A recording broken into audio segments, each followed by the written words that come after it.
Hi, and welcome everyone to Ethereal Encounters Unveiled.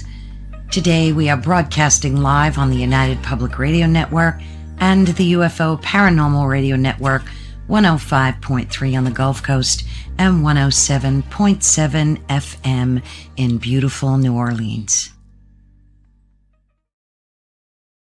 Hello, everyone. It's always such a joy to be here with you on this rainy, kind of cold and nasty night here in Pennsylvania. But nonetheless, we've got an exciting topic that we're going to be talking about today. And I think you'll know very well our guest. But before we get into that, I just want to give you a quick overview of what we're going to be talking about so you have a pretty good understanding. Tonight, we're going to be stepping into one of the most volatile conversations in modern America right now. There's many, but right now. And that is power, secrecy, and the question that refuses to die. For decades, UFOs were cultural folklore, so to say.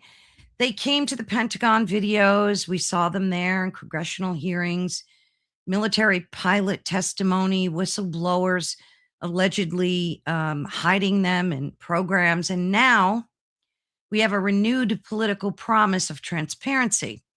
The word disclosure is no longer fringe. It's being spoken from podiums in Washington. And that's where the excitement begins. But here's the real tension. What does transparency actually mean? That's the convoluted question. Is it the release of long buried files, a controlled narrative, or simply an admission that the government doesn't know what's in our skies? At the same time, we're living in an era where misinformation spreads faster than ever before. AI can fabricate footage, viral clips rack up millions of views before anyone even verifies them. And that's really sad. Real cases, weak cases, hoaxes, and we have some honest misidentifications, and they all seem to collide in the same digital storm. Disclosure isn't just about files and videos. It's about standards of evidence in an age where illusion is cheap and attention is currency. And that tension between truth and theater is the real story that's actually unfolding. So tonight we're going to be delving into a lot. And two essential questions are, what does political UFO transparency truly amount to? And how do we separate critical evidence from the noise? That's a big one. And of course, tonight joining us is Joe Montaldo. He is the founder of I.C.A.R, which stands for the International Community for Alien Research. He's a veteran investigator who has spent decades navigating this terrain and so much more. And we'll have Joe kind of go over that for those of you that are listening that might not be familiar with him. And he's also the owner of this network. How could I forget that? We're going beyond headlines and hype. We're digging into power structures, standards of evidence, and what real disclosure would look like from somebody who well knows. Because in a world flooded with information, the real challenge isn't just uncovering the truth, it's recognizing it when we see it. So let's get Joe on the stage. Joe. Hello, everybody. What y'all doing? Move this over here a little bit. Yes. Sorry if there's any background noise. It's pretty good. It's not got hot already, though. It's like almost 80 today. It's supposed to rain. Wow. Well, if it gets like this, it gets hot and then it gets muggy because it won't rain. And it's gonna be like this for the next few days. But I'm happy. I mean, we still have 2 months before we see the real heat, with all the nastiness that goes along with it. Yeah, you get humidity bad down there. Well, basically from the end of April until October, it's 90% every day. Oh, jeez. And then, of course, June, July, and August, it's 100% every day. It rains every day. Oh, my goodness. So, and you'll walk out your house and you're just like, wow, okay, I need to go take a shower now. And I haven't even got to my car yet. Most Yeah. of us got those automatic things put on our car so we can start the cars up and have the AC running before you get to the car. Yeah. Uh, Yeah. yeah, they it's because Yeah. It's it pretty does it. crazy. But you know what's funny? In all fairness, I got to say, for the last 14 years or so, it seems to be getting a little cooler as summers, and the winters seem to be getting a little colder. Yep. I've never, it snows down here about every decade or so. But since I bought this house 14 years ago, it snowed 4 times. And the last time it snowed almost 2 feet, which is just unheard of for the deep That's south. crazy. When we Yeah. say snow, y'all laugh because it's usually like 2 inches, enough to make like a 2 foot snowman outside. Right. Right. But this was ridiculous. I was posting pictures, and my friends are like, "Where are you?" I said, "I'm at home." So you live on the coast? I said, "I'm at home." And I'm standing that's like past my knee. I'm like, Jesus, Yeah, Pete. that's an anomaly for sure. Well, That's that's weird. it is. But they've been talking about because they always talk about all this new weather stuff, but it seems like there's been a fundamental shift across the weather across the deep south. So our Yeah, weather I've has heard that too. changed. It's kind of Yeah. weird. So, well, gee, you couldn't call it global warming for us. You have to call it global cooling. We've actually gotten cooler. Yeah. But it's Yeah. just it's weird. It's just all changed, and it's funny Yeah. because we get so many people go out at night and confuse things like Venus and other things in the sky with aliens or UFOs, and I'm like, Yeah. yeah. But I tell this, and this for everybody listening, you can go. There's a couple of things you can do. You can go get an airport monitor for your phone or your computer, which Mhm. monitors all the air traffic control, all the air Yeah. traffic in the United States, Mexico, Canada. It's free. You can see it's all live. You can see in live time what's flying, what's the destination, when it's going to get there.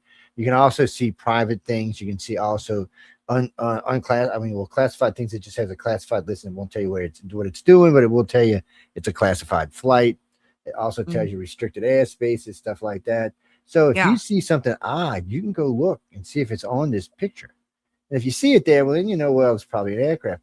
But more than that, you can get J-Track, which tracks all the satellite movement in the sky. With these two little tools, you can eliminate a lot of stuff. And if you understand your astronomy a little bit with those three Yeah. tools, you're never going to get shanked on a UFO. You'll always know if Yeah. it's something real or something fake.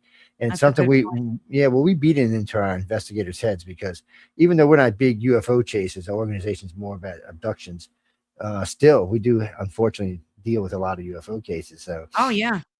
it's just good. It's good knowledge. And when I was with MoveOn, I told them, I said, y'all sometimes do things the hard way instead of the right Mhm. way. But Yeah. Yeah. if you just do that, I mean, you can eliminate it. Okay, you can. Okay, it's not a satellite, it's not an airplane, it's not a natural phenomenon. So then you actually got something. But more than likely, 90% of the times, it's going to fall into one of those three categories, and you're going to be like, oh, well, but it explains it, and it helps a lot of people because instead of them running around screaming UFO, aliens are coming. They can say, oh no, it was Flight 149. Sun was refracting at a Right. 90-degree angle as it was turning. By the way, people, that's a real phenomenon. Yeah. Absolutely. Yeah. Well, let's say hello to Heidi because she's driving and listening, so Heidi, she's she can't always see me. driving. I know. She can't see me wave to her, so I had to say a big shout out. And of course, we have Carrie. She's with us Hey, today. Carrie. We're always thrilled. And Hillbilly Herb, Oh, which Hillbilly Herb, you got some good herbs, Hillbilly? I hear them Hillbilly's I got the good love stuff, man. My, that. you don't have to worry about seeing UFOs. You can manifest them suckers. Oh, man. That's funny. It's I get asked a lot of times, what's real, what's not real, and some things I can talk about, and some things unfortunately even I'm not allowed to talk about. But matter of fact, we did a show on this Wednesday. As far as our government knows, Yeah. Senator such and such, House Rep such and such, they know diddly squat. That's why they're trying to these investigations because they're trying to find out what other people already know. They're just like, no, we know these are real, but somebody knows something. Well, y'all, they don't. They have, and they always ask for the wrong witnesses. I've only seen 3 people go testify to them that actually had any real experience in doing real research. All the rest of them were like people like Stephen Greer and David Kresh guy, who was a Yeah. she was like, come on, he was a spy, and all his information was third hand. I'm like, Yeah. why Third would hand. you? Yeah. I'm like, why would you even talk to this guy? And they're giving him peripheral treatment over the 3 pilots are there that which I know, which pilots is are very crazy. observant. They pay really attention. And I got to say, when I was in the Navy, pilots used to. I had never met a pilot in the military, Navy or otherwise, that hadn't seen something that they couldn't identify. I heard that before That is absolutely true. And then you've got Anna Paluna, Pauline Luna, whatever her name is. It rhymes. Anna Paluna, whatever her name is. She's been coming out always with and making it look hoaxy, which drives me crazy. But I wanted to get your opinion on Trump's posted social media where Oh, he said, I know, he said the following.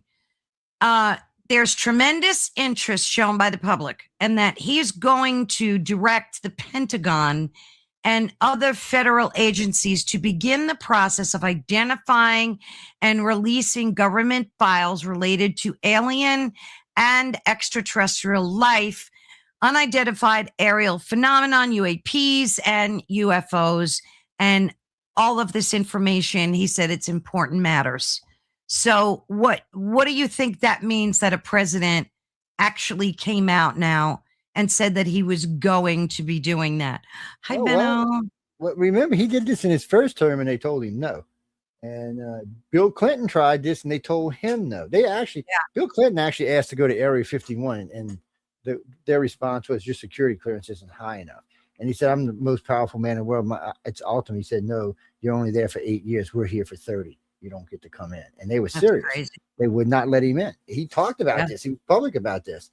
And what was he going to do? Go start a war with the industrial complex? It's not going to happen. So, and that's the other thing.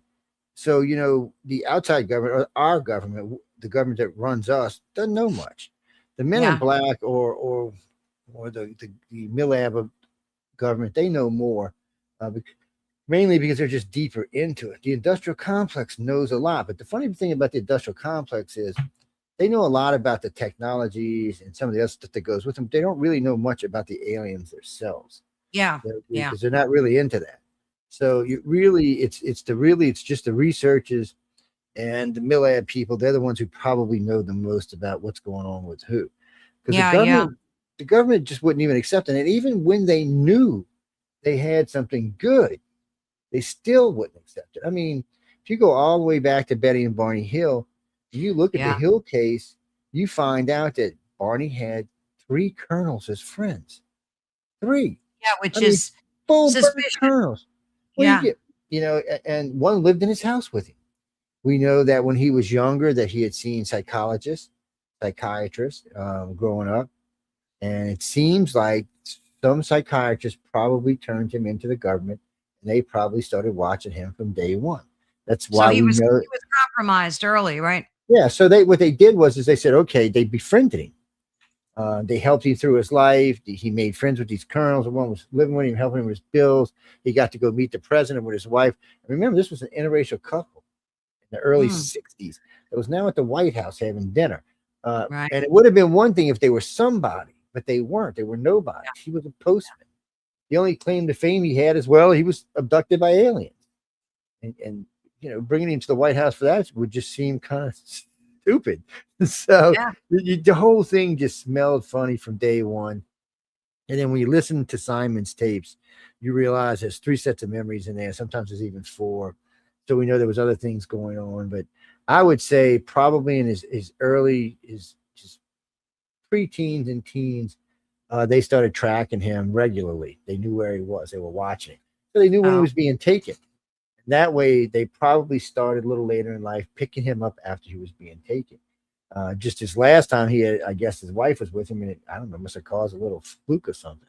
Because there was a lot of information come out of there, but nothing they described was extraterrestrials. Nothing on that board, that ship they described were extraterrestrials. They were humans. Crazy. With paperback book and pull down maps. What about Stephen Greer? He's all over Twitter now, X, whatever. And he's saying that we have these crafts buried like within buildings because they're so huge that you can't move them, and they have to like create a building over them. And he's coming out saying all this stuff like he knows. Been watching too much sci-fi. What's up with that guy? He's everywhere you go. Because Stephen left a good career at the New York Emergency Hospital to go be a ufologist. And people that work in hospitals and emergency rooms make pretty good money. I mean, he's a full-blown doctor. Doctors, even a bad salary, he's making $100K a year.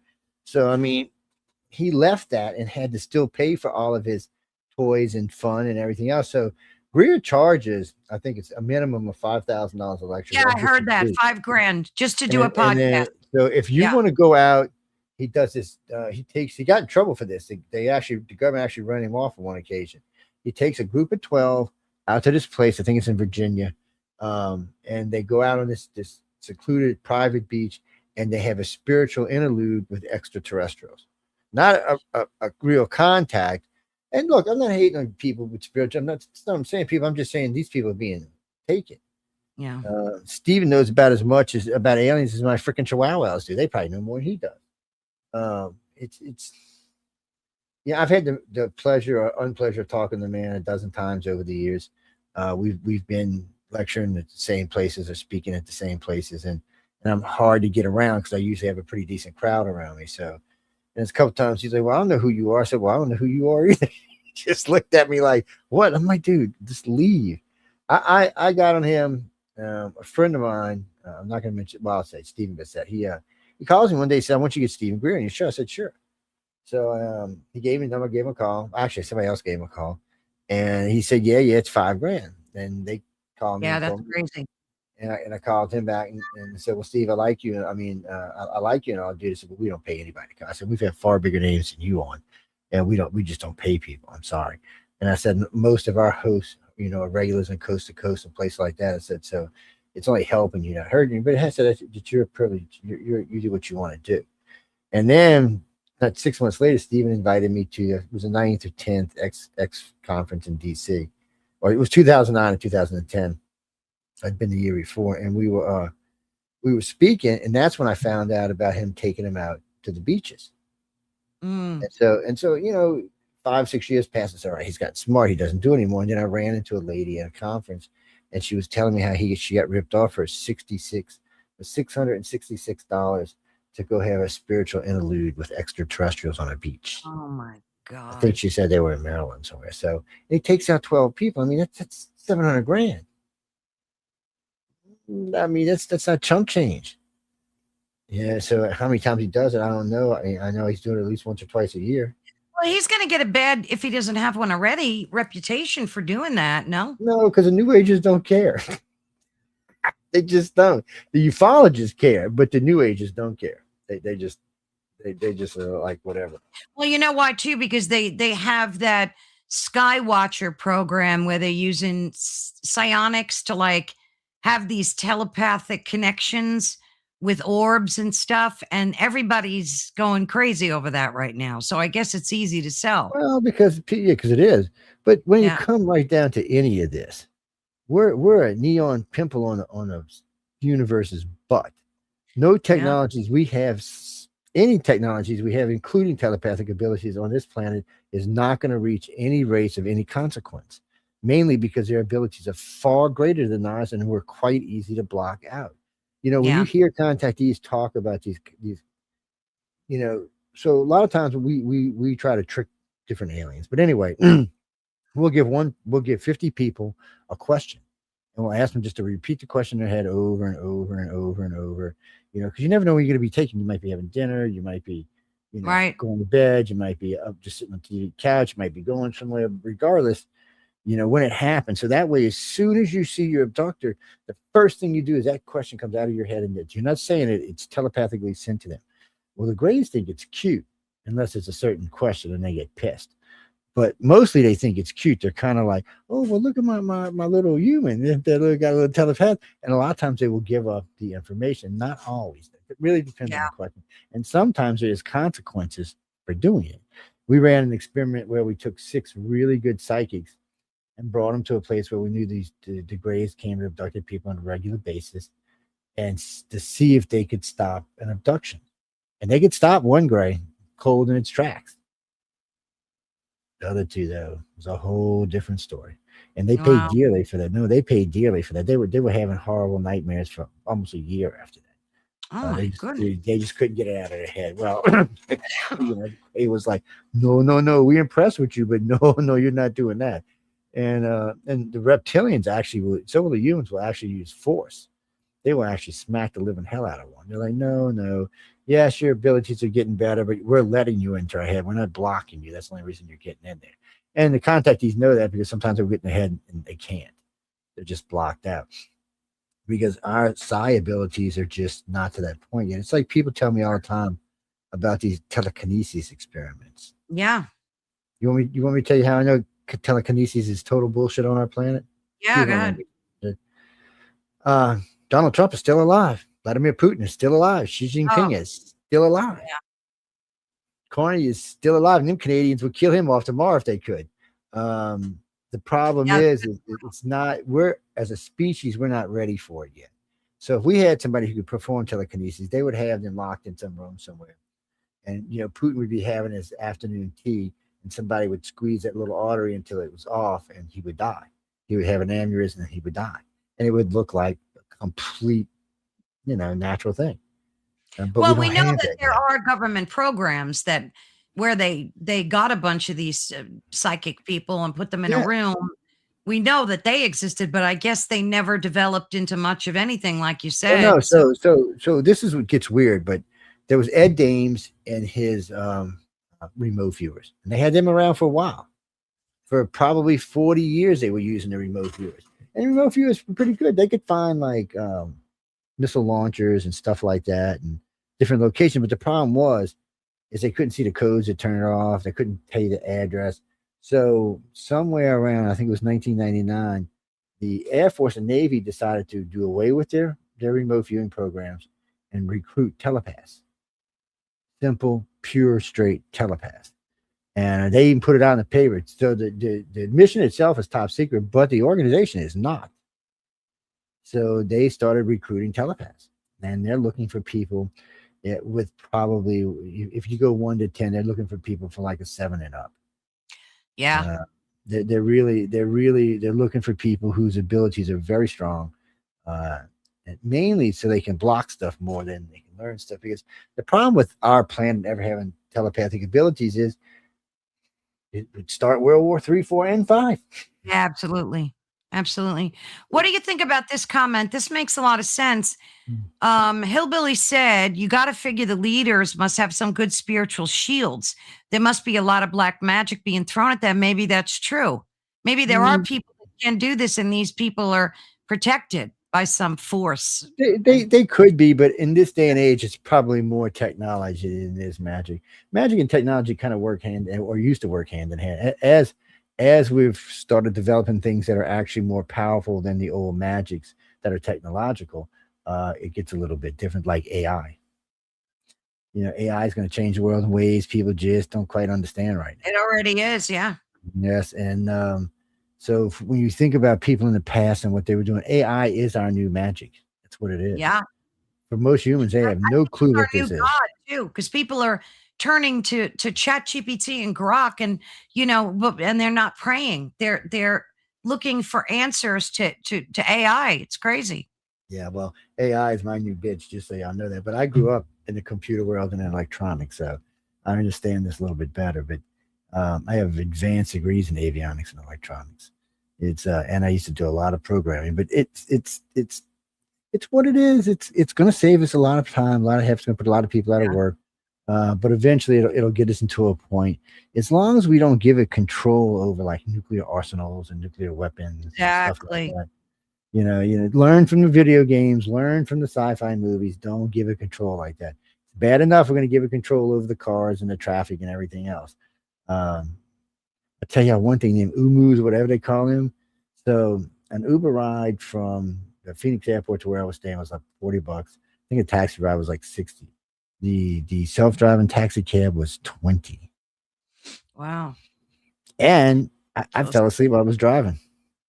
Oh yeah, of course. I was like, okay, man, this is, you think it's probably better to fall asleep. You don't have to see what's going on. There's nobody driving you around. Exactly. But the point I'm making is this, when I was a kid, was unheard of. Nobody even thought this was going to be possible for forever. And you know what? It is possible. And I've been griping and complaining, where's my flying car? Where's my George Jetson car? We are way closer now than we ever have been. They are flying cars now, several different versions. But they're not true cars yet, but they're getting there. I want mine. I'm ready for my George Jess. I'm gonna hit my button. It falls up until those shoes goes. I know. Everybody, everybody. What do you think it means when, like, the government talks about true transparency, like they want to give us? What does that mean? What does that mean to them? Every time I hear that, I think that means I can't even use the language. You'd have to ask me on a Friday night what that actually means. It's just Yeah, it's like blowing smoke up you know what, because yeah, they're trying to get, and sometimes like Trump. This is what's so weird about Trump. Trump is the most transparent president I've ever seen. He yeah. just holds conferences anytime. He's in the White House. He's having meetings with people most presidents would not have let the press into, but he That's does. true. He's up there with his granddaughter taking the press on the airplane. Why he's standing Yeah, in the door? I mean, so as far as transparency goes, he's a little bit more so, but I mean, he's got his issues too. But and he wants to know the truth, but he's not so caught up in it that he really thinks aliens are real in the way we do. He just thinks that a lot of it, and a lot of it, you're going to find out was exactly what we said it was a lot of projects that were being run by the government that they took advantage of the UFO acronym and said, "Hey, look, some person, oh, it was a UFO. Yeah, it was. No, it was an X-117 stealth." But no, somebody said it was a flying triangle, and it did this and did that and did this, but it was not. It was a F-117 yeah. A stealth. lot of it's our tech. Yeah, Yeah. So, and the government takes advantage of that. They're not stupid. They're like, no, look, they want to call it a UFO. Fine, we're not going to argue with it's a UFO. I can go along with that. Trump would like to see some truth out, but so we can break this down easy. He did put out the Kennedy files round one, and then yeah, round two when he got in this time. A lot of stuff came out, but nothing that changed the case. Nothing that made you go, okay, because none of us think what's his face did it anyway. No one thinks that shot came from the building. So there's been too much stuff since then. yeah. And I got to see all of Garrett's because he was out in New Orleans. I got to see all of his notes, and he definitely he thought it was something entirely different. Hmm. Yeah, he actually thought it was a combination of the Louisiana Mafia, the Marcellos, the Cubans, and the CIA. That's what he thought it was. He said there was evidence to prove all three were involved. I was like, well, wouldn't that just be an interesting thing to find out? And I heard it later on again from other investigators, but you aren't going to be able to prove that. It's like proving UFOs Yeah. because UFO means what? Unidentified flying object. What is there to Well, prove? you've seen a lot of them. We've talked about this in the past, and you've been a witness to a lot of UAPs, right? You've seen Mhm. them under the water, in the sky. Wh- I mean, are they real? Is So it the real so deal? so here's a story out of one of our Men in Black files, I.C.A.R's Men in Black files, I should say. Yep. So we're out one night, myself, my wife, and my son. My son was 4 years old, maybe five. And we're sitting there, and this weird cloud comes over and just dumps a bunch of rain on us just for a second and then moves away, which, it is the Gulf Coast and it is Florida we were at. And my son goes, "Oh, our little bug eyed friends are coming." I looked at him like, "What the are you talking about, son?" So this thing comes over us. It's a ship and just sits there for a minute. Mm, Now, it felt like 30 seconds. yeah. Well, my watch actually stopped. So I didn't know what time it was till we got back to the car. And so about 6 hours had passed. So I'm What? sitting, yeah. So about 6 hours had passed, and so I'm thinking, shh. So we kind of knew what was going on, and we were talking about, okay, we got to get hypnotized, we got to do this, we got to do that. And next morning when we got up, Linda had from here, from here to here on both arms, it looked like a diamond pattern. If you've ever seen those metal grates that get the diamond pattern, it looked like somebody heated one up and just wrapped it around her Yeah. arm. So Yeah. you could even feel the indentions, but it didn't hurt her, and it wasn't a burn. And 2 days later, it was gone. Crazy. Mm. And you noted 6 hours went by. 6 hours, yeah. Because by the time, see, what I did is I had my watch and I took a picture when we got back to the car against the time on the car, and 6 hours had passed. Wow. That's a So long time. we knew something had passed. And my son was babbling about, oh, my grades were letting me do this, and they were doing. He calls them his bug-eyed friends. Well, back then, now he's 40, so um, it was just a creepy experience. But right there, so right there in Gulf Breeze, actually Navarre Beach, right next to Eglin Air Force Base. Navarre is a really hot area for UFO activity or for abduction activity. A lot of these people come to these hotels and stay and lose whole weeks. And, Jeez. Did and you ever get hypnotized, you and your family, after that to see what happened to the well, sick? we pick and choose the hypnosis as we do, because sometimes there's things you just don't want to know about. So yeah, I tell people all the time: be really careful when you get yourself hypnotized, because once it's in your head, there ain't no getting it out. Yeah. Unless some gray decides to take pity on your ass, or some reptilian or human, yeah, it's in there. So, and that one we did, and it was just basic. It was just what we would call just a basic abduction keeper case. Keepers are people who actually work or assigned to work with extraterrestrials because they had been involved with them for a long enough period of time. So most of those memories were just us with other contactees. No, Yeah. as far as I could tell, there was no real experience. So I don't know why those marks were on her arm, and and then memories of my son being in like a giant playroom reminds me of like a Chuck E. Cheese or something. Uh, and it's not just human kids in there. There's other alien kids in there. And they're all just playing together. It's a really strange thing to see. It's but it is what it is. And that just seemed to be like a checkup case. But then there's been things like, I mean, we went, and this is well documented. MUFON even has these files. Well, actually, so is science and history, and sci-fi has them. I mean, we lost a full 11 days. Just poof.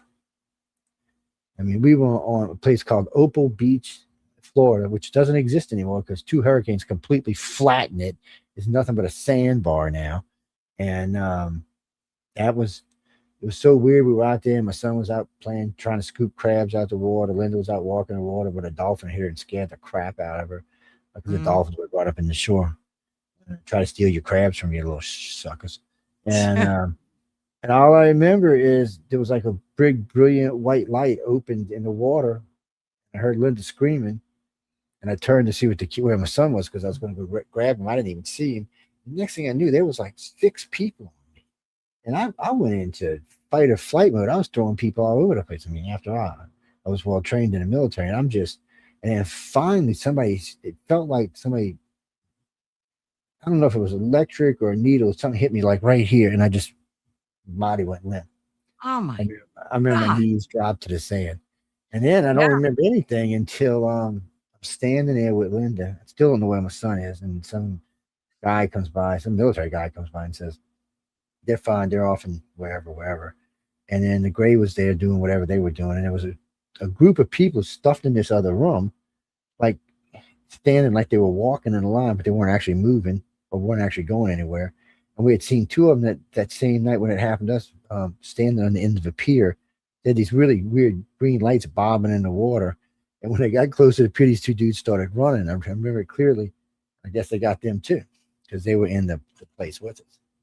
And I tried like hell to find out who these people were. I tried we didn't have the kind of facial recognition you have today.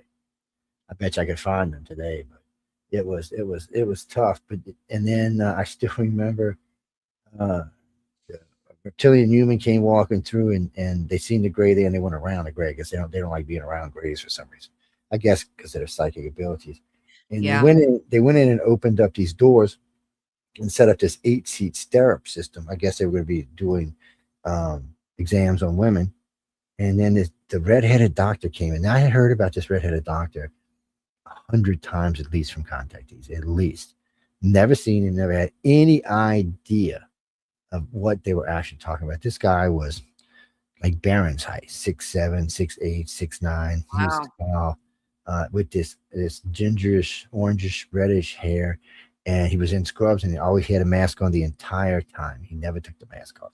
And I have heard the same story, just literally. So it was so weird to see it because the only thing they described the doctor different is sometimes the hair color. It's always red, but sometimes it's deeper, sometimes it's lighter, sometimes it's Yeah. orange. And I think that has more to do with the lighting or wherever they're at. But I, to Yeah. date, in the I.C.A.R database, he's in the I.C.A.R database 5,000, 6,000 times. He's probably in Wow. the MUFON database a few times. I mean, he was the guy that if you were in a military base, even if there were aliens there, he was the guy doing whatever they were doing. I'm would bet money he was a hybrid of some type. I know they don't allow hybrids on the planet much, but still, they let the girl from Rachel's Eyes. She was a hybrid. She was on a planet, but she was too different, so they finally took her off. And then, well, hybrids can only live on Earth if they can pass for human in all aspects. So if they can't, they don't allow them to be here. They have to stay on the ship or go wherever they're going to send them, which makes sense, because they probably get killed down here if they were too weird or if their abilities were too strong. When was the last encounter you had? Of what? Of a UFO, an orb, anything alien. So right where I live now, this is a weird thing, but right where I live now, about 200 yards straight in front of me is the Gulf of America. And there's a little spot where you sit right there. So on any given night, you can go by and see the black triangles coming through because they run between Pensacola and Pensacola Naval Air Station, up across all the way through to the Stennis facility and then back across in front of the Gulf. So you can sit there and watch them go by, and you can tell even if it's dark because they blot out the stars. I mean, they're black on black, so it's hard to see them. Yeah. But you can see the triangle shape and the stars, and sometimes you'll see orbs underneath them. Sometimes you won't. I don't know what the difference is, but you'll see those. But we know now those are eyes. But there's a saucer, and we don't know if it's just one, but somebody. So they park in the bay over here, which is next to me on the right side of me, and they'll float out underwater out into the Gulf a little ways, and they'll just rise up, float out, and then float over the highway. So the first time I seen this, my son was cracking up. He's a little shit. He's like 7. Oh, Daddy, they coming. I'm like, what are you talking about? They're coming. He said, I'm like, dude, stop. He's like, no, Daddy, I'm telling you, they're going to be here anytime. I'm like, and he would just get the sense, and he wouldn't shut up until they were on top of the house or something. And here it comes. You see it, all of a sudden, it just starts lifting out of the water. Water's all rolling off of it. It's glowing this weirdish, goldish, greenish, orangish color. And it's just sitting there. And I'm looking at it, I'm flashing the camera nonstop. All I'm getting is like blurred, funky, round shape. I mean, you knew something was there, but it was blurred out of hell and back. So this thing starts to float, moving towards us, and I'm thinking, flight or fight. Should we get in the car and just haul ass? Thinking there's no way you can outrun a saucer, so why bother trying? True. So we sat there, and it came by, and it kind of leaned away from us just a little bit, so it didn't go over. It went to the side of us, and I was looking. And right up the street, there was 2 state troopers. They had gotten out their car, and they're like, I mean, they were just dumbfounded. So I'm watching, they're watching, and they're talking to each other. Then they jump back in the car, and they're talking to each other through the window. And one of them picks up his radio, and he's talking to somebody. And they're just sitting there as this thing just comes out. Just kind of, it was actually dripping on the going by because it was still dripping more. It got over the road and just started cruising down the road, not real fast, just kind of like it was a balloon pushing along or something. And then it was gone. And that wasn't one of ours, right? Oh, no, that wasn't one of ours. None of ours can go poof, it's gone. we haven't got that technology yet. We got technology go, ooh, there goes really fast, but you can still see it take off. These are more like doorways opening and closing. And if they're not, they're moving at such a speed that we can't even register it. But anyway, I met the 2 cops, made friends with them, and talked to them, still talk to them. And they were telling me about this place you could go watch a meteor shower. So we went over to watch it one night. And we're out there watching these 2 guys in cars pull up on each side of us, made me a little nervous. So I had my gun sitting on the inside of my window of my car. They start talking, we're talking. They start talking about ghost stories and weird things in the area, and they asked what we're doing. So we're out filming the meteor shower. And when we start talking about UFOs, they start talking about weird things. They said they were both cops too. And he said something to me. I said, well, man, you sound like this gentleman I know. I told him his name. He said, oh, how do you know him? I said, oh, I know his partner too. Oh, really? And then they fessed up that they were cops because they thought we were doing something illegal. And then so they told us about all kinds of stuff they seen. Cops are great witnesses. Like the reptilian walking around Esplanade after doing Katrina. They make great witnesses. Them and military people, but truck drivers make pretty good witnesses too. Yeah, it kind of sticks in their head when something scares the bejesus out. They see a lot of cryptids too. Those truck drivers. Yeah, they see a lot of weird cryptids and stuff. Bigfoot. They like to get in a batch of truck and ride for free. Yeah. it was I don't know, it's very strange, some of the stuff you see, but we need real disclosure. But what is real disclosure? Nobody knows, Well, exactly. because nobody has the whole puzzle. Donald Trump don't know. He don't know what actually is going on with the aliens. They have, if they have, they've only told him a little bit. I mean, it doesn't look like for the last. I don't think they've told the Democrat president in the last 80 years. And the only Jeez. Republican presidents I know they told, besides what's his name after the war, was Daddy Bush knew because he was head of the CIA, and Yeah, he he knew. told Ronald Reagan, and whatever he told Ronald Reagan scared him, because think about this: Ronald Reagan instituted Star Wars, and I've seen those lasers. Those lasers were not designed to shoot down missiles. Those lasers were designed to shoot down something big, Yeah, I mean, or I wipe heard out that's why cities. he had an assassination attempt, Reagan, because he was going to release a lot of the UFO stuff. Who knows? Well, he instituted that, and then he instituted Pine Gap, which is the Joint British Defense of Outer Space in Queensland, Australia. Wow. And then he introduced the Heart Facility, which is in Alaska, punching holes. And I honest feel with lasers, we don't even know what the hell they are. Jeez. And then in the STS, what was it, 48 video or one for whichever one it was, you could see the light coming up, shooting at whatever this thing is. Well, it was coming from. It looked like it must have ricocheted. It must have came across and went up and down, and then back up through not Pine Gap, through the Alaska facility, the Heart facility. So they took a shot at whatever this thing was. They missed. Yeah. Think about this. This thing's traveling at light speed, and they missed. Jeez. Because the thing moved. It turned and went the other way. It just turned. I mean, all of a sudden you see the flashlight and you see it coming, and then you see whatever it is was going this way, and it just goes, and it goes, shh. And you're like, really? And then it's gone. Obviously, NASA tried to say it was ice off of the shuttle intakes. That was total BS. Yeah. Ice don't act like that. And they said, oh no, it's because we used the thrusters. Yeah, thrusters would have sent that thing flying. Don't BS us. This thing showed intelligent control. So I mean, Reagan knew there was something to be scared of. So they were building lasers that for like Pine Gap and for HARP that probably are the size of buildings. Christopher, no, I seen that message a minute ago. No, so no, we actually kind of skipped over that again when she asked about ships under buildings. So the only problem I have with that is when. So if a ship comes down, say tomorrow, and let's say it's 500 feet long by 300 feet wide by 500 feet tall. That's a big building. That's a big, huge, whopping office building. Well, you can't just cover that thing overnight. And you can use holograms maybe, but in certain places in the country where it snows real heavy or the wind's real bad, holograms don't work real well.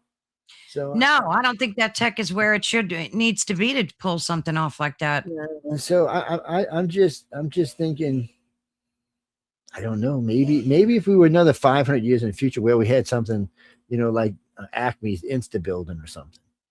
I don't know. I think people are just frustrated because we keep getting promised some type of disclosure, some type of admission, and they just keep, pushing it back and pushing it back. And you have all these testimonies, congressional hearings, and crickets. Nothing happens. It's so frustrating. So part of that is the media, though. Yeah. So we've had a lot of testimony go in front of Congress. How much of it did you really see broke down in the media? You heard the media talk about, oh, well, he said aliens are real, blah, blah, blah, and that was it. And they even kind of shook it off like it was, not real. Yeah. Maybe it scares the bejesus out of them. Maybe that's what they're supposed to do. I don't know. As working in the media myself, I'd be all over it. We are. I mean, we talk about it all the time. You've got journalists like George Knapp, right? Mm-hmm. He has decades of investigative reporting on UAPs, including interviews of military personnel. I mean, the guy's got a good rep, and he was in front of a congressional hearing too. Yeah, and they get frustrated. These people. Yeah, because it's hard. Because one, he's not a personal experiencer, so people really like Knapp. I like him myself. I've talked to him a few times over the years. Good dude. But he's not an experiencer. He's not one of them. So they treat him like, well, he might still be with the government. I mean, he worked with what's his name? The Los Alamos Area 51 guy, Bob Lazar. Now Bob Lazar. he's the one that really brought Bob into fame. Bob is Yep. questionable even today. So things like I don't that know. He hurt seems you. pretty legit, though. What are some of the No, questions? Bob. Okay, first off, Bob is easy. A good friend of mine worked at Los Alamos. Actually, one Yeah. worked at the WIP facility, one worked at Los Alamos. So I asked him to run his file, and he was legitly in the file, but he wasn't legitly as a scientist. He was there as a janitor, not as a scientist. And nobody can backtrack his records. And the people he said that was his teachers are still alive and said that is not true. Now, that could be government harassment, but more than likely, because of the way we did it and asked for the direct, because the WIP facility is where they store all the non-nuclear, all the non-nuclear waste. I mean, all the waste that's from hospitals and stuff like that, not war waste, but nuclear waste that comes from other than weapons. And they have direct access. Same thing with what's the face at Los Alamos. They had direct access. They wouldn't have lied to him. Their clearance was high enough to see who he was. So my problem's never been that he didn't see what he did, because people said, well, he's a janitor. Well, you know what? You ever seen a Eureka, the TV show? Some of the janitors there had pretty big IQs. You're not going to be allowed on a facility like Area 51 if you're stupid. Okay. And janitors for something like that are people who could be working with hazardous chemical spills, things like that. It's not going to be dummies, but they're not going to list you as a lead scientist, because that's not what you were hired for. You were hired for to make sure the facility and whatever it is, God only knows what they got going on in Area 51. We know they got the hell suit out on for contaminating people for decades. Did they move everything to Groom Lake? It's not over there anymore. No, it's they float stuff around. The Area 51 facility is so big. I think it's 150 stories deep. It's about 4 miles wide. It's a big facility, so it's hard to just take stuff out. And they got whole rooms. They'll be 80 stories down, and there's just a big circle hole that opens, goes all the way to the roof. So obviously they had something in there at one time, saucers or something. And then they have the I forgot what it's called, but the left hangar, which is a big hangar. This thing is probably 200 feet wide, good 100 feet wide. It's right built in right in the mountain. It goes right in there. So you can see that. And then, so there was something there. And then, of course, Boeing has a facility in West California, right on the Nevada-California line. It's a pylon test facility for high-speed wings. Yeah. This thing has an underground facility. So at first, we thought that there was a big door. It's like 300 feet, maybe 500 feet across, 200 feet tall. And what the hell is it? So then you'd see a pylon come out, and there would be a wing on it. So we thought maybe the door would open and the wind would come out of there, some great force and working upon. No, it was a hangar. I'm thinking, what the hell are they keeping in there? I mean, so what is that big? Did you have to? Yeah. I don't know. It's interesting to see, but they do a lot of wind, and every now and then you get lucky and catch something on a pylon out there, or you'll see it coming out the ground or something, but you never see anything coming or going out of that damn whatever that hangar is. It's a big facility. Yeah, it's a real big facility. It's a big. Y'all can join us in any of the chats. We're in Rumble, and we're on Facebook and YouTube. Yeah, stop burning my messenger up. Sooner or later, Facebook's going to start charging amongst themselves in there. That's good. Well, they're having a good time. Well, what happened to me was about 7 or 8 years ago. It was longer than that, about 12 years ago. We started moving everybody from Pal Talk to Facebook. Well, since there was no real chat boxes on Facebook, everybody just started using Messenger. Yeah, but you know what? Some of the bases have been closed and changed. Some have been emptied. Here's a good one for y'all. Everybody always tells me about Dulcie and the firefight that happened with the Greys and the human. So what are the odds that the Greys and humans would have a firefight? One, the Greys don't need guns. All you got to think is you're dead and you're dead. It's great. Look at you. You look at all five of you. You're dead or you're frozen. If they were hostile, we'd be dead a long time ago. Yeah. So, but what I'm saying is they said there was a firefight, and this is a big thing in ufology. I mean, boy, a lot of people tried to back this. And when I did the lecture, somebody was asking me, and I said, no. I said the Greys would have just killed them. They would have just thought die. You would have been dead. They wouldn't worry about the gun. Exactly. I said, and there was more than one Grey. I said, no. I said 3 Greys take on a damn 100 people. No. I said it's just not. I said it's not feasible. And if that didn't work, they would have called for backup. I said they're telepathic, and there ain't nothing on this planet keeping them from calling somebody in space. As far as I know, there is no range for telepathy. I don't think there's any range for telepathy. I think Telepathy goes as far as a person can think about it going, Yeah. and you're the only limit to your telepathy is you. True. Uh, I know that because of just we do telepath experiments for the organization, and what happens is we teach a course called dream weaving, and it allows you to enter other people's dream with permission or without. Oh. And so the thing about it is a lot of times you'll be so you may have been talking to somebody on the web, and they may be from China or they may be from London. It doesn't really matter. Yeah. And you go to bed and they're getting up and they're doing whatever, thinking whatever, and all of a sudden you find yourself in like a half a dream because you're kind of living consciously as they're waking up. It only lasts for a little while because once they become full conscious, you lose it. But if they go to sleep and you're asleep, you instantly are in each other's head. The Mm. problem is usually only one person knows it. Yeah, one of the courses we used to teach was how to lock doors. Well, because some things you don't want people knowing. Do you guys still teach them over there on your Mhm. website or no? Yeah. Well, we teach it through directors now, but yeah, it's every now and then you'll hear me. I'll do a course. I'll usually set one up twice a year. I'll usually do them. But well, dream reading is interesting because it's easy to practice if you have a spouse or a friend that you're close to. Once you start learning how to do it, you can start getting each other's heads and so I used to send my friends colored dragons so they would know it. Let me rephrase it. I would leave them a colored dragon in their head so they would know it was me. How I successful is that? 100%.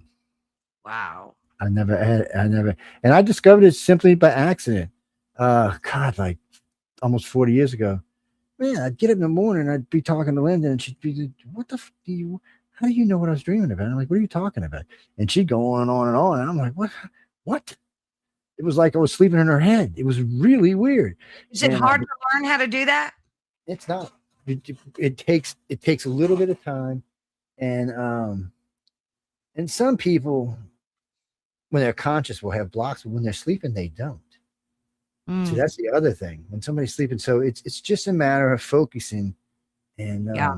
the best thing to do is to pick your subject before you put yourself in a kind of semi-conscious state. Yeah. Now you can just go to sleep and do it. If you know the individual is going to be going to sleep, you can go to sleep and do it. But you want to prime your mind for it, so you'll know, you'll feel it when you connect with the individual. There's Yeah. no doubt when you touch it. It's like it's almost alien in the fact that it's something you've really never felt before, simply because it's in your head and nothing else has ever been there before. Yeah. And now this individual's consciousness is in your brain or you're in its brain. And I mean, you can walk through, you can open doors, you can program stuff. Yes, there's a lot of things that can be used for. A good friend of mine used it to quit smoking cigarettes. Yeah. But see, the problem with it is malicious people Yeah. can use it for malicious things. Well, of Uh, course. yeah, it's it's tough, Dragon. It's He's reading Miss Shelley's comment. it's one of Also, those she things. wanted to know this. Are they still up there? Because Dolly said something about last time we spoke to her about it that they couldn't be here right now, UFO or UAPs, whatever we call them, because something Well, to do with the sun's radiation. I don't know. Are they still out there? Like, what are these orbs that everybody's seeing? You got Chris well, Bledsoe and orbs are generally just probes. Is all orbs are. They're coming from anything from this big to the size of my house. so they're And not they're angelic or demonic, like everybody is saying.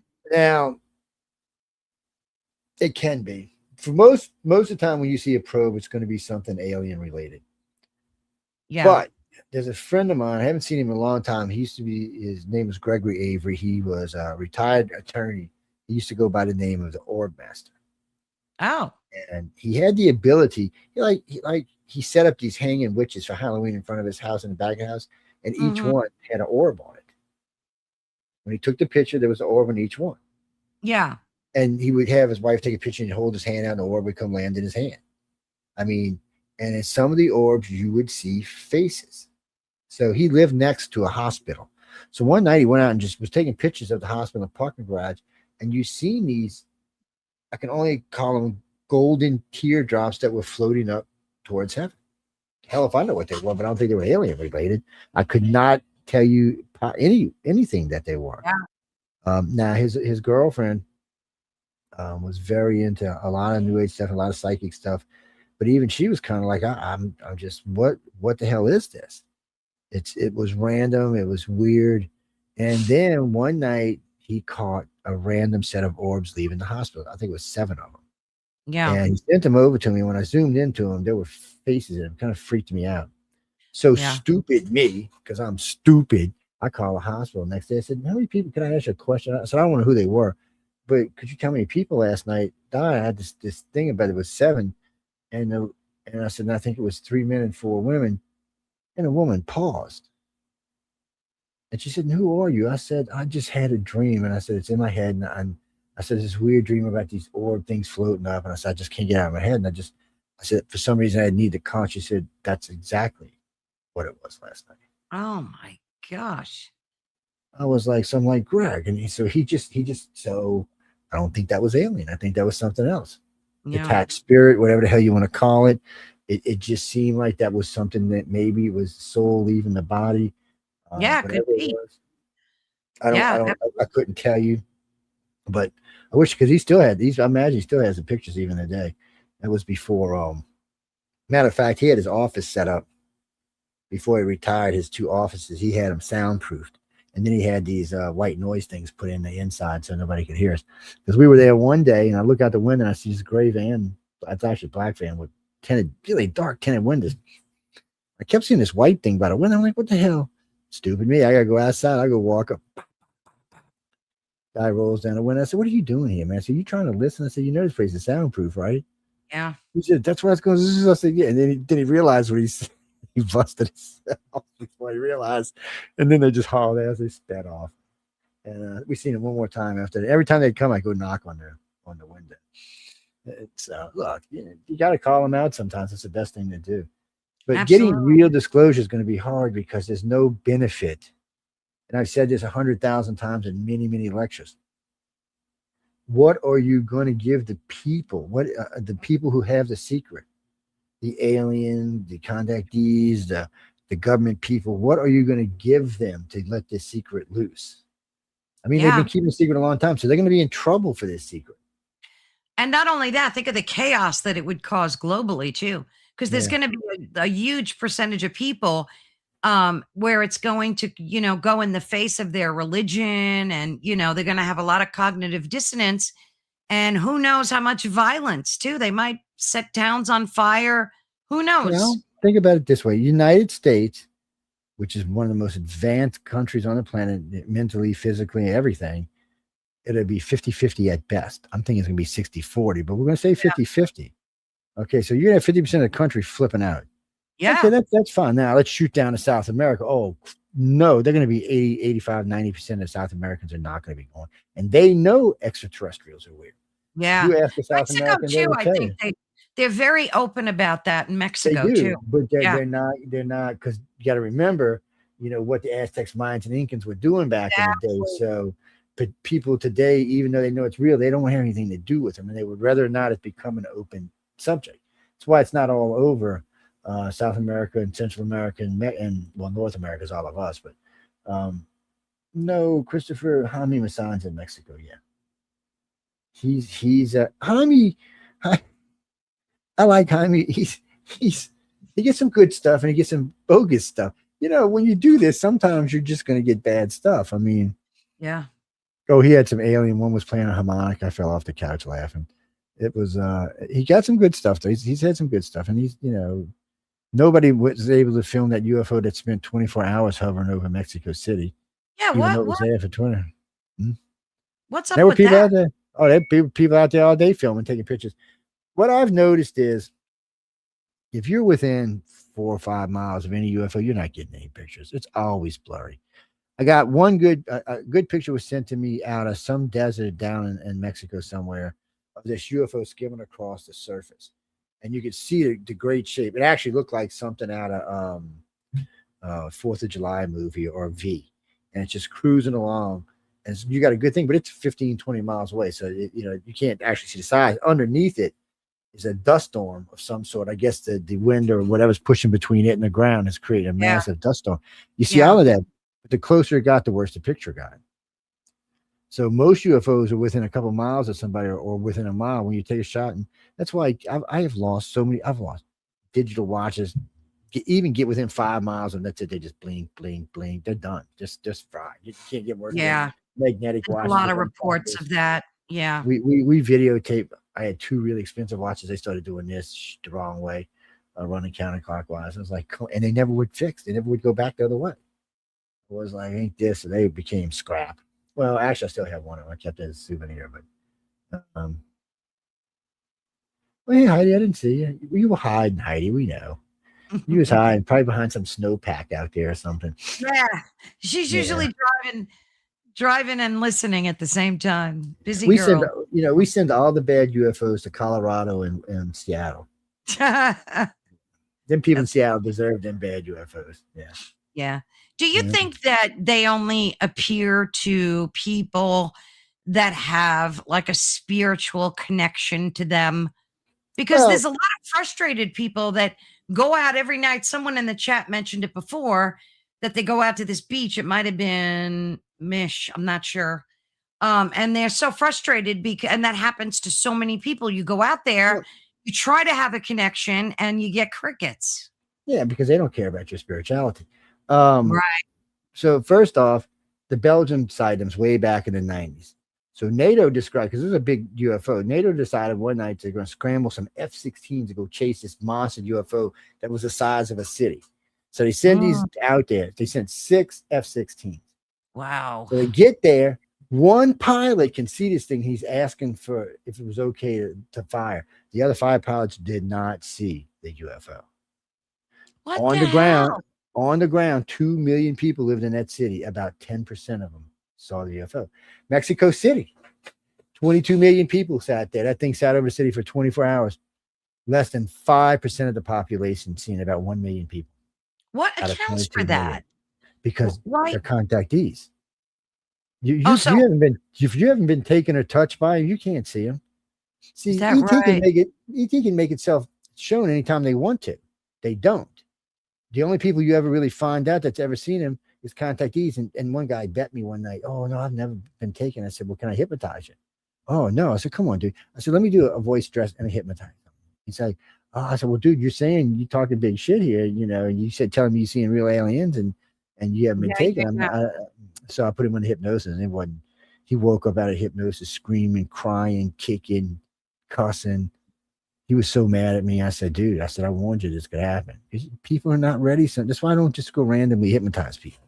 Because you're unleashing a beast. Yeah. Because, there are good parts of alien abduction, but there are bad parts. Yeah. And, sometimes you're just not ready for that stuff between puberty and age 28 where they do whatever they do.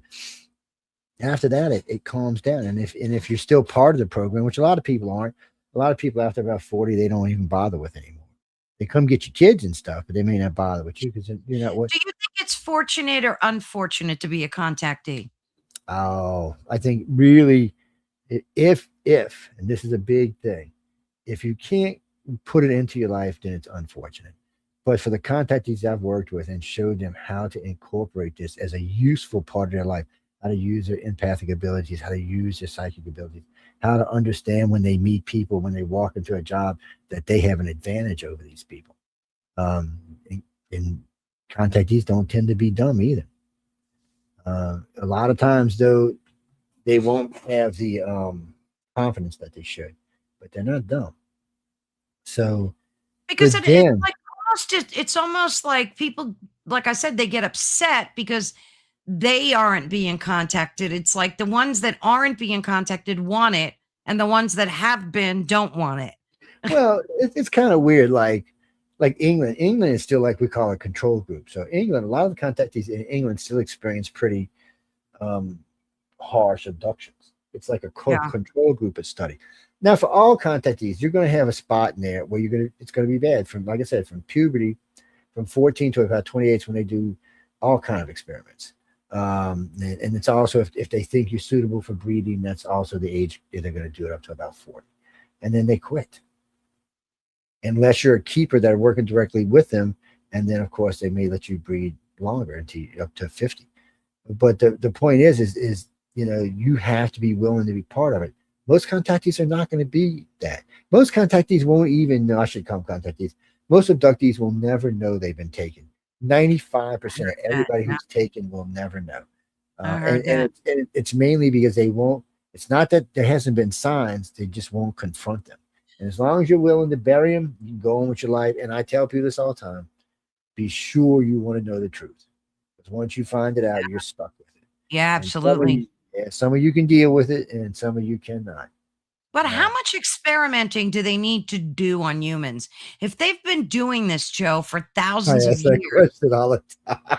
what is So, like how much do they need to do? The well, hybrid these thing I get. I don't think this is as much experimenting now is what I would call adjustments.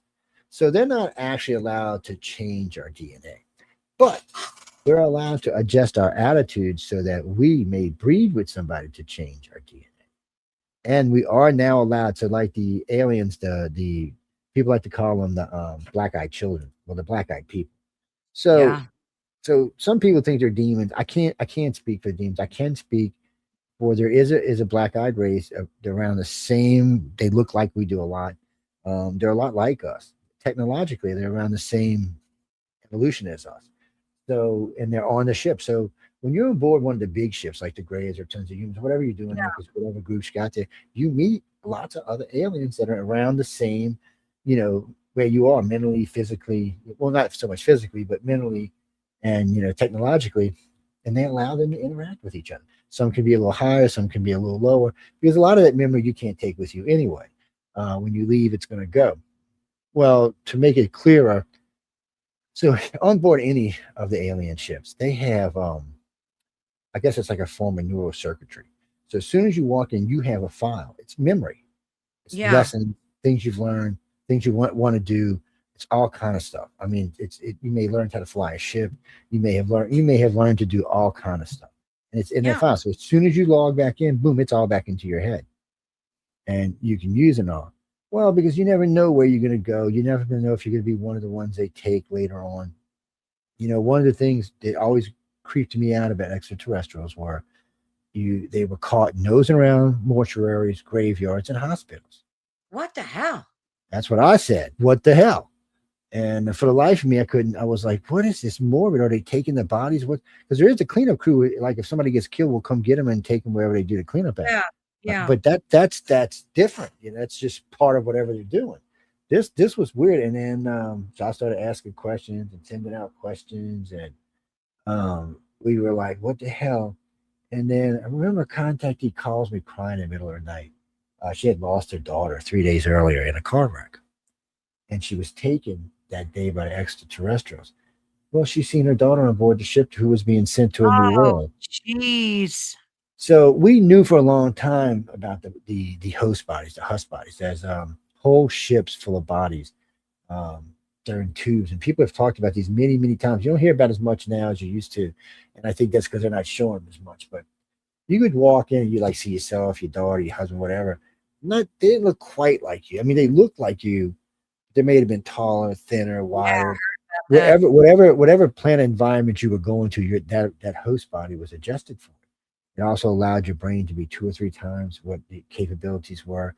All their Yeah. technologies work on thought. So, like if you want to chisel something, you want to draw something, you're doing it through brain power. So they Crazy. just take these people, put them in the new host bodies. Yeah. They've been having the ability to upload consciousness for a long time because that's how the Greys, reptilians, and humans live so long. Even though they have long lifespans, let's say like a Gray is in Area 51, he gets shot. His consciousness is immediately uploaded to whatever ships within range of it here, Well, which is sure. That right. makes sense. So Yeah. it's held there until the body, and then it's put in the body. And they're not clone bodies, so there's no clone degradation. Right. Right. So they're Well, and then Heidi's they got a just go on. question.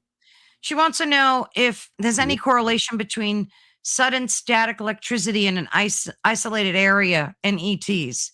Oh yeah, anytime. So ships cause static electricity, all sorts of crap.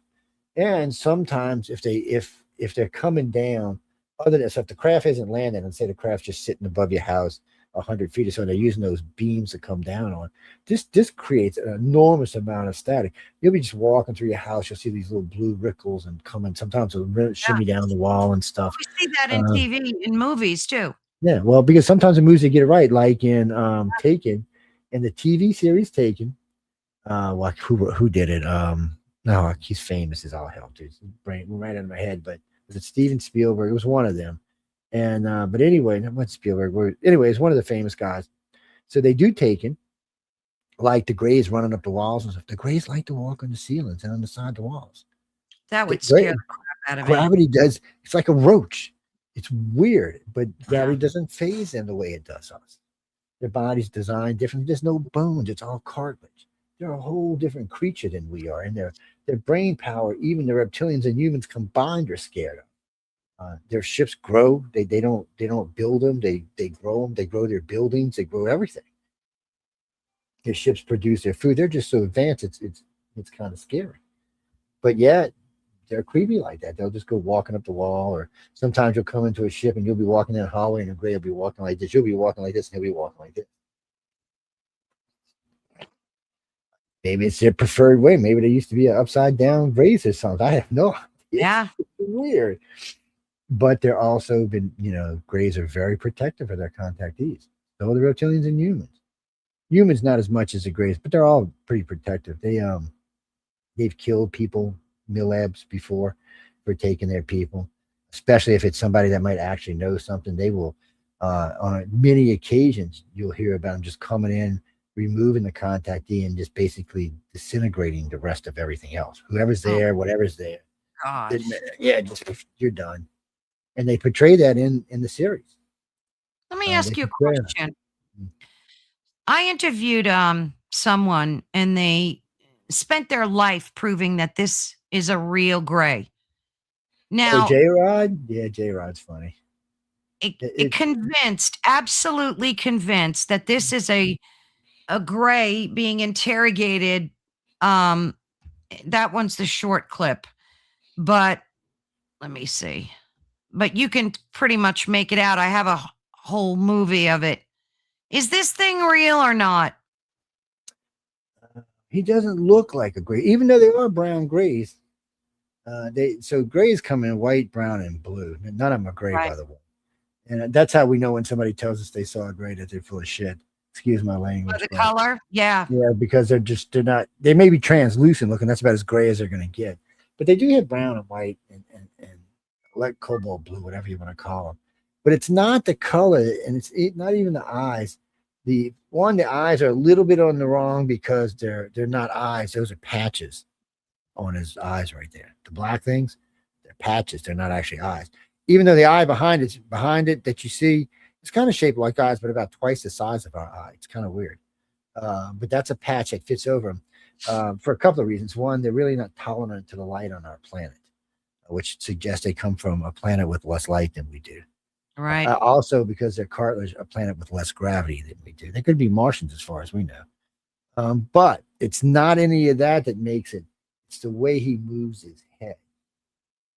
Yeah. He goes like this and goes like this and goes like this. It's the way he moves his head. So if you there's a course on how to work a puppet. One of the things you see in the puppet that's what they were saying, that was a Hollywood. It's only because when I first seen it, I was like, when I just seen it without it moving, I was like, hey, that's pretty good. Not perfect, but it's pretty good. But when I seen it move, I was like, oh man, it's like this is something weird about it. See, it's moving like its head's too big for its body. Yeah, it does, right? Like it's off kilter. It's like you remember those things you used to put in your car and it had the little girl's head on it with bobble head. Yeah. He spent his life, this dude, trying to convince people that this. And I can understand that. I mean, but I've told this to researchers before. When I started out in this field, there was things I was wrong about. You have to stop and correct yourself. It's like the Betty and Barney Hill case. They don't want to correct it, even though they know I'm right. Because most of the major researchers who listened to it said, well, it's a much better theory. And but you have to change. I thought when I first got in the field, I like everybody else. I thought the Greys were subservient and they worked for they were robots and they worked for the humans and they worked for the reptilians. And that's how they were. And then we started getting these reports about contactees, grays. The gray would be present, and the alien would move out of its way, put its head down. They said reptilian humans never look at a gray; they always look down and walk past. They're scared to make eye contact. I imagine But brain grays power aren't wise. real biologics, are they? Aren't Yeah, they? they're real. Oh, No, they they are were. real biologics. So if the stories are true from the council, and it's a big if, Yeah. somewhere on the other side of our galaxy. So the light beams aren't from our galaxy; they're from a different galaxy. So we used to think, oh, I had to cross all this space and stuff, but we were wrong about that. Again, see, people, we correct ourselves. So we found out, of course, that there are galaxies colliding with our galaxies, and these are dying galaxies. So the light beams say they came from a dying galaxy. So one of the big ones right now is Sagittarius. They think Earth could have actually came from the Sagittarius galaxy. It may not actually be native to the Milky Way because it's surrounded by red dwarf stars that are from that particular Right. galaxy. Well, that could have Right. been where the light beams. There's 5 galaxies that are being eaten by eyes right now. The light beams could have came from any one of those millions and millions of years ago because that's how long they've been eating these galaxies. So they decided when they got here, according to the Greys, when they got here, the entire galaxy was just a big war. The whole damn thing was just a big fight. Is that from like this United Federation of planets? It's supposed to be a No, that thing. I don't know. Is that a thing? Like, is it oh, legit? it's a thing because we've seen changes in the way the aliens interact with us. So there had to be some other power that was guiding all 3 of them, not just one of them. So you were And then saying it was so, a war? so they said it was a big, massive war when the light beams got here. Well, they found the Greys, which they knew were really intelligent rays, but they were not all advanced. So they upgraded them, is what they said. It's their words, not mine. They doubled or tripled the size of their brains capacity. They helped them to design technologies that were just never thought of in this galaxy before, Mhm. and just simply made them so much more advanced than anybody else that on a one-on-one confrontation with any other aliens, the other ones lost. So eventually, after they got enough of them in line, they started following suit, and they started slowly but surely bringing an end to the war. And after they ended it, they created some giant planet somewhere.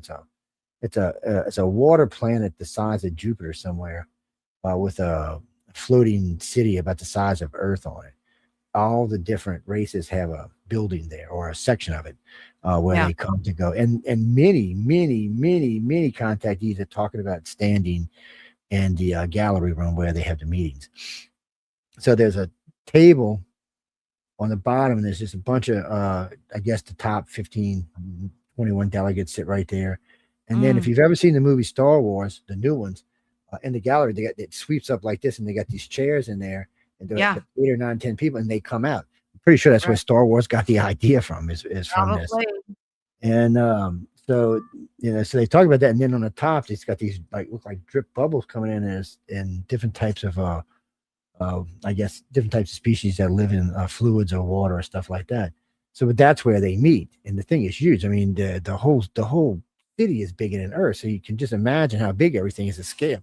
Yeah. And then Yeah. they meet there, and then they decide what's going on because I guess nobody wants to go to war because Earth was lucky, and that's probably what happened to the Greys. They were probably lucky. See, we're off the spiral arm. We're not in mid traffic line. You have to find this by accident.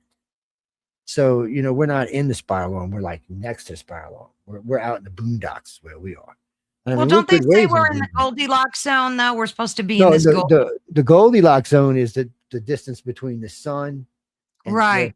planets can live. That's all. That's inside of our solar system, is what that is. But we're talking about the actual galaxy itself outside of our solar system. And Oh, okay. So so the finding Earth, yeah. So a horse in the and a needle in a galaxy, haystack. yeah. So Yeah. there's these big spiral arms inside of our galaxy, and they're all Right. full of stars. Well, there's all kind of planets, all kind of races in there, but we are not in one. We're next to one, and a good ways off the beaten track. So the only way you found us was like if you bumped into us or someone had seen us and told you about us. So we were probably lucky in the reasons, probably why we didn't get a ton of alien traffic. And the only reason these 3 races might have known us, and it is a possibility that the reptilians, humans, or Greys are from this solar system. That's what I've heard too, that they're from inner Earth or Antarctica, stuff like Well, that. no, the Greys would have been from Mars. Every part of their body suggests they were from a planet just like Mars. I mean, low light, low But gravity. where would they be Yeah. living then? What Well, planet no, would be they probably left a long time ago. They're probably not there anymore. I mean, they may have a colony there, but they left. They had to move. Whatever happened. So was at one, catastrophic?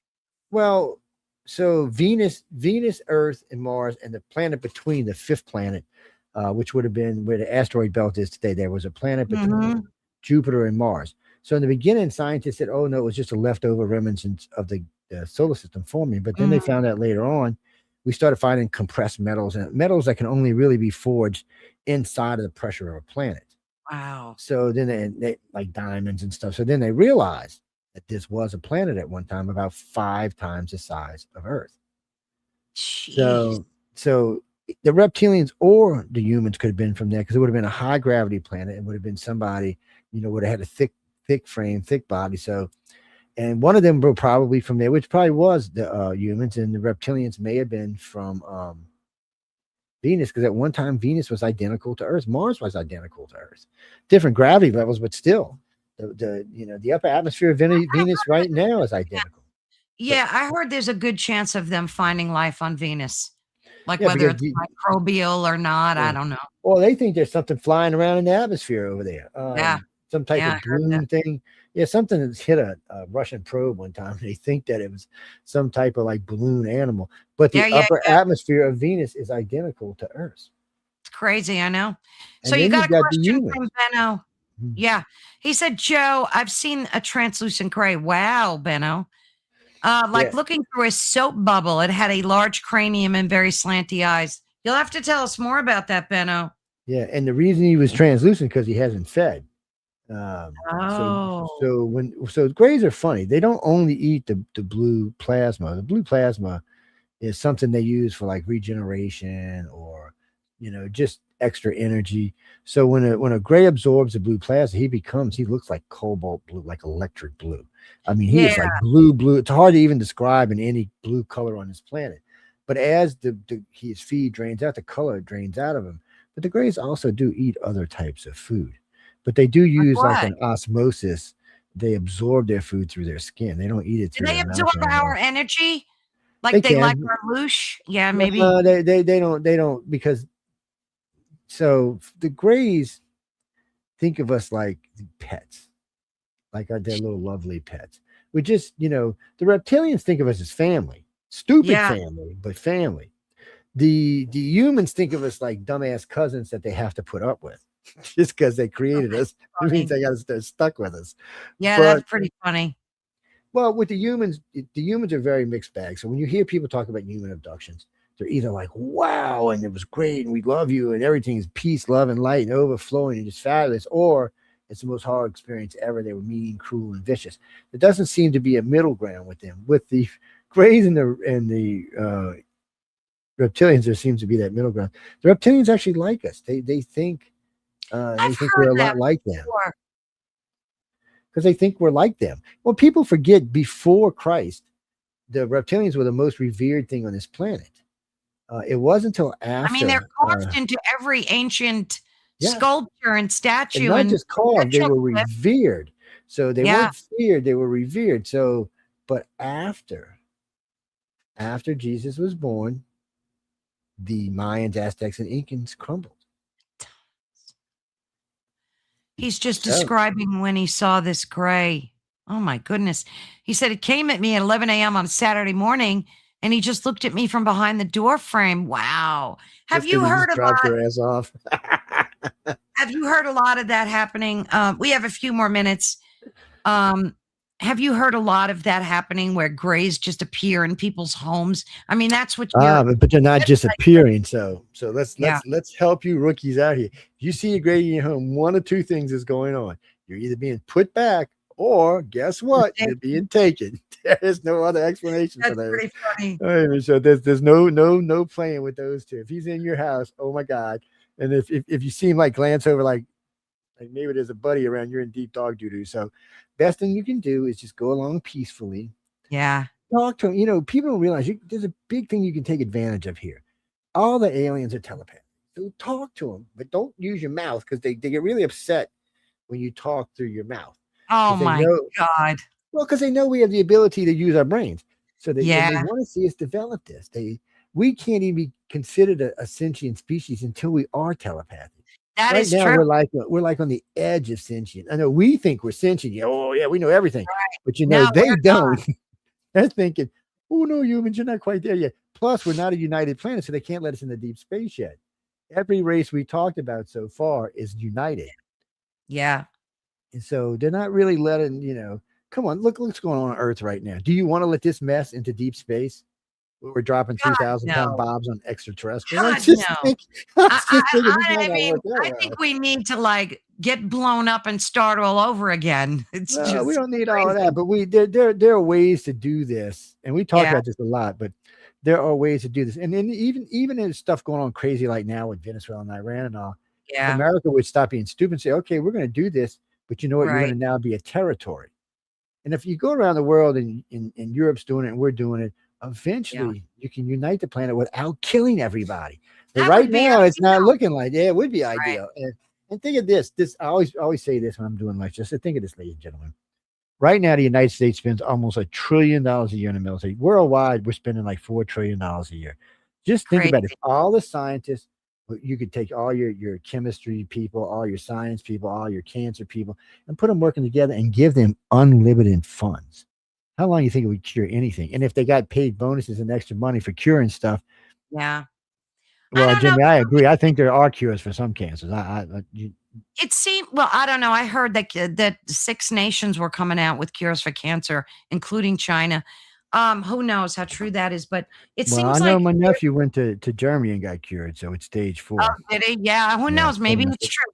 But it seems like there's more of an agenda to depopulate the planet than Why? to have You need disclosure. more. You need more people, not less, I agree with that. But there's a lot of nefarious people out there, groups of people that believe the opposite. because they're stupid. Okay, people, Yeah. let me help y'all out. We only have X amount of time left on Earth. Okay.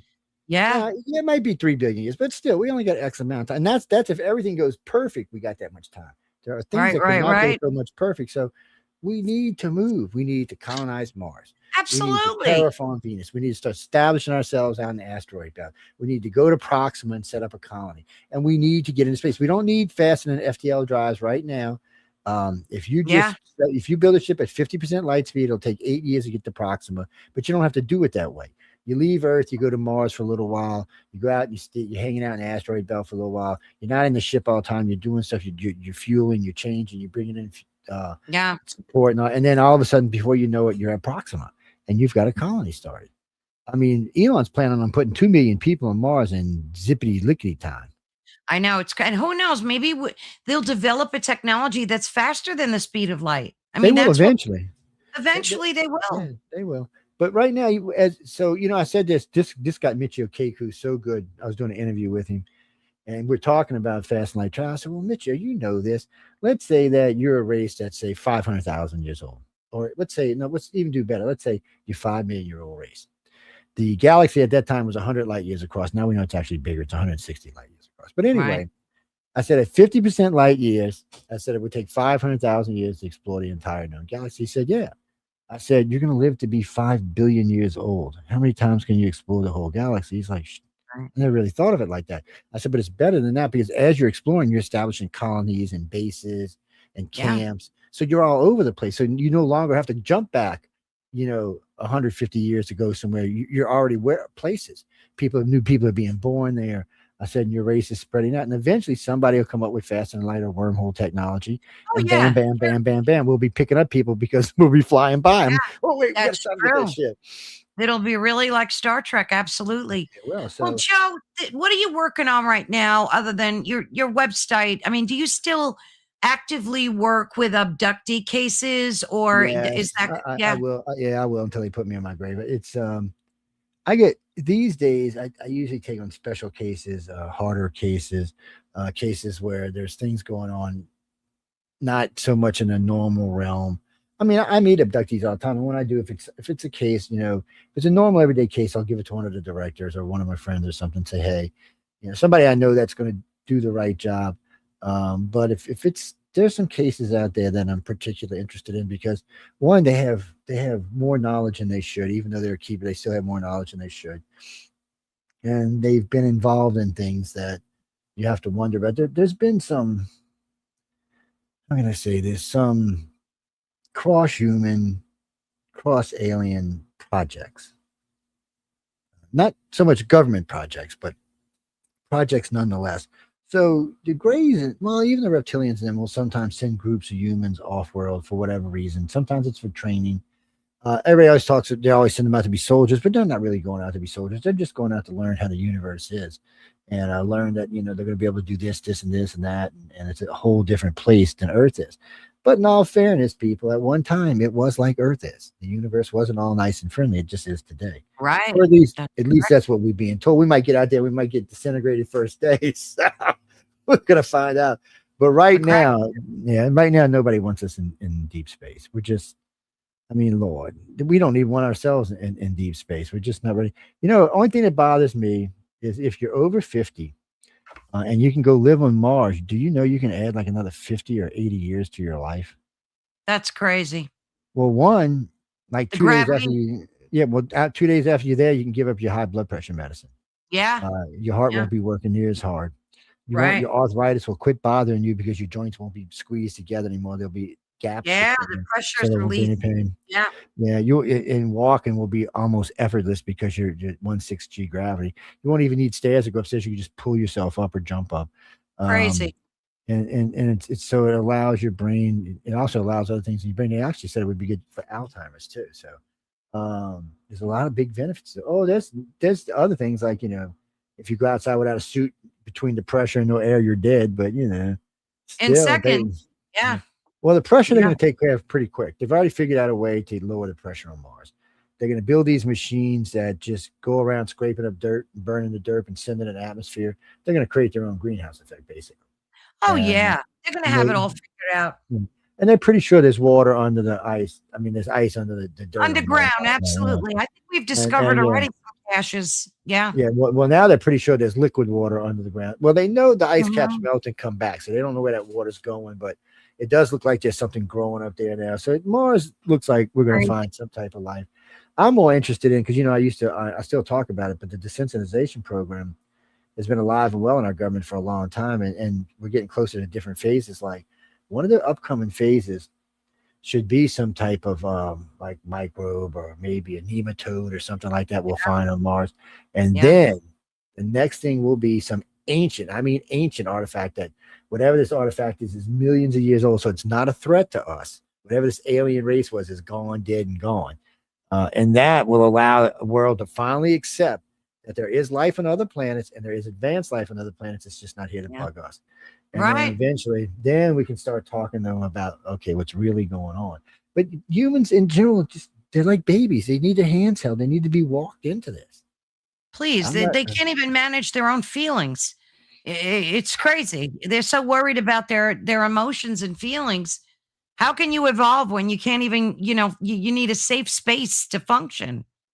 you do. No, sir. When I said that Sad. about Friday nights, we do politics on Fridays. So we don't do politics on these shows. I try to stay away from politics. Friday night is my night to cuss and scream and holler and just be Oh, I'll have to genuine, make sure I listen to those when you do them. I like Yeah. that. Yeah. So on Friday we do that. Saturday, everybody on network, I always tell them, and I always tell Michelle to remind them, we have the chat on Saturday. It's an open format if anybody wants to come in. What That's a time show is that that? On Saturday, it's Joe? yeah, it's 6 to 9 my time. So it's Okay. 6:43 here, but we get on there and different hosts stop by and sometimes it's the three of us, sometimes there's other people on there, but it's an open, we talk about everything. Sometimes it may be a little politics, maybe a little I food. like that. Yeah, you got to watch food porn comes up though, man. No, people, it's not real porn. It's food porn. That's Amelia all right. Pisano. I don't know how many of y'all know who Amelia Pisano is. She co-hosts on the Outer Realm, which she likes to cook all the time, and so do I. So we'll get to showing each other pictures. So she used to send me these pictures all the time. I started writing to her. I said, "Stop sending me food porn. You're Oh, fucking that's making me hungry." That's Because right. I was like, "Stop it." So then it just became a thing now. So, but we always have to explain it because I had a lady write in. Joe, I didn't know y'all did porn in your shots. We don't Oh, do that's real funny. porn. Now, food porn's a very different thing. It's Yeah, very no, we don't do none of that. that's funny. All of our guy hosts are we'll just say scary and leave it. No I chicken like that. dancing. It's cool. It's fun. It's a lot Yeah, of fun. You gotta it is laugh. a You lot gotta of fun. keep it light. I You mean, know? we'll do recipes and stuff, and then sometimes we'll get into current events, and then sometimes we'll just be talking music or movies, or it could be anything. Well, Yeah, like, it's a blast. one of the songs we plays is the Star Trek disco song. So Oh, somebody one made night an I was AI song. watching, and you Yes, guys got booted off for playing music. yes, that was not for that though. We were What was playing that for? Metallica. Oh, I knew it was something Is because I was Metallica? Three or watching. four of them that are like boom, man. So Yeah, now we play different kind of stuff, but yeah, the Star Wars. I mean, not Star Wars. The Star Trek disco song is great. It's got all the characters in it, all the way up to Discovery. They're all right, discoing around. You got to right. watch. There's a lot of smoking going on for some That's reason. funny. It's like you see 7 and 9. She's getting all leaning up against Captain Kirk and stuff. Oh, I love it. It's just a lot of fun. I Well, you was got that, always and a Trekkie. Yeah, not so yeah, much Star Wars. I like Star Wars, but yeah. definitely Star Trek. And then they Well, thank got you Star so Trek much, Beepers. Joe. It's Oh, always yeah. such a joy to have you on. And of course, we'll ask you back again. There's so much to talk about with this topic. And everybody in the chat, they love hearing it too. And everybody listening on the radio and watching on social media, please make sure to give us a thumbs up and subscribe. We totally appreciate that. Joe, God bless and thank you. We'll be Thank in you, touch sweetie. to schedule another one. Yes, I didn't even know 90 minutes went by. I'm like, damn. Oh my gosh, it's actually almost 2 hours. Oh my God, It's girl, I know you got to be somewhere. Get out of here. You're not getting her in trouble. funny. I'll be in touch, Joe. Thank you, dear. Bye, sweet. Much love. Mhm. Bye bye. Well, that was a blast. Thank you all so much for joining us. This conversation could last endless hours, and rightfully so. And of course, thank you so much for tuning in. You've been listening to Ethereal Encounters Unveiled live on United Public Radio Network. Much thanks to them. As always, you can find them on 105.3 on the Gulf Coast and 107.7 FM in New Orleans. Let me say before I go, I'm excited about my show tomorrow, and that's going to be at 3:10 p.m. ET. We're going to have Preston Dennett on, and we're going to do another sci-fi UAP humanoid being kind of show. It's called Not From Here. It's based on one of his books, and we're going to cover humanoid beings, missing time that Joe just talked about, and physical evidence. So that's going to be a blast. I will see you guys tomorrow at 3. Much love to all of you. Love you all on the chat. See you then. Take care and goodbye.